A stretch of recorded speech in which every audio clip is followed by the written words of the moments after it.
మనకి టైం చాలా విలువైనది. చిన్న పిల్లలు మా పాప చూడండి స్కూల్‌కి వెళ్ళింది. తన ప్లే స్కూల్‌కి.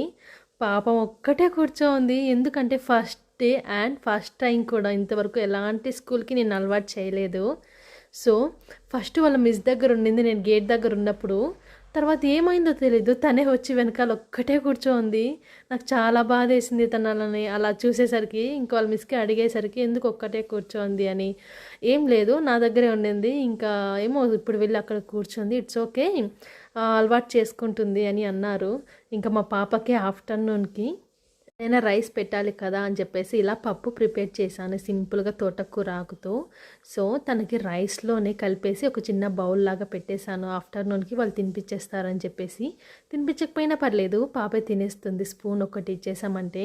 బట్ కానీ టైం చాలా అంటే చాలా విలువైనది. చిన్న పిల్లలు మన దగ్గర ఉన్నప్పుడే చాలా బాగా చూసుకోవాలి. స్కూల్కి వెళ్తే చాలా మిస్ అవుతాం కదా, నాకైతే ఇప్పుడే తెలుస్తుంది. మా పాప ఇంట్లో ఉన్నంతసేపు ఇద్దరు చాలా గొడవ పడేవాళ్ళం. నేను తిట్టేదాన్ని, నన్ను కొట్టేది, తిట్టేది అలాగే జరిగేది.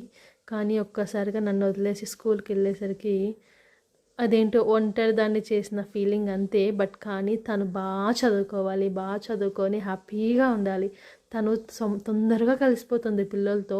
నేను అబ్జర్వ్ చేస్తూ ఉన్నా. రైమ్స్ అయితే ఎంత బాగా చెప్తుందో అంత క్లారిటీగా.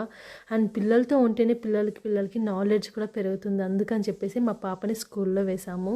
సో మా పాపకి ఇప్పుడు 4.5 years కాబట్టి ఇట్స్ ఓకే. అది ఫస్ట్ క్లాస్కి వచ్చేసరికి టైం అయితే ఫస్ట్ క్లాస్కి 6 years అయితే వచ్చేస్తాయి. పర్ఫెక్ట్ ఏజ్ కూడా సరిపోతుంది. కాబట్టి మా పాపని కొంచెము, మా పాప కంటే చిన్న పిల్లలు కూడా ఉన్నారు. నేను మా పాపే చిన్నదేమో అనుకున్నాను. బట్ కానీ అందరికంటే మా పాపే పెద్దదక్కడ.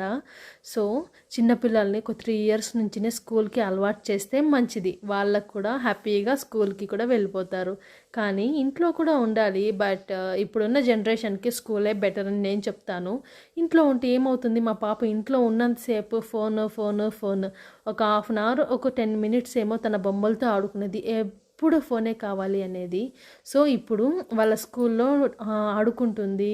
అండ్ ప్రొజెక్టర్లో రైమ్స్ అవి వేస్తారు, చూస్తుంది, హ్యాపీగా నిద్రపోతుంది, ఫుడ్ తింటుంది. ఇంట్లో ఉంటే పాలు తాగడమేమో బొమ్మలు చూడడమేమో అది ఒక్కటే ఉండింది. బట్ కానీ చాలా మంచి పని చేశానని ఇప్పుడు రియలైజ్ అవుతున్నా. సో ప్రతి ఒక్క పేరెంట్కి ఒక లోన్లీ ఫీలింగ్ ఉంటుంది. ఎందుకంటే మమ్మీ వాళ్ళు ఎక్కువగా బేబీస్తో ఉంటారు కదా, అది కూడా నాట్ వర్కింగ్ మామ్స్ అయితే టోటల్ అటాచ్డ్ బేబీస్కి. వాళ్ళు ఒక్కసారిగా స్కూల్కి వెళ్ళేసరికి లోన్లీగా ఫీల్ అవుతారు. It's okay.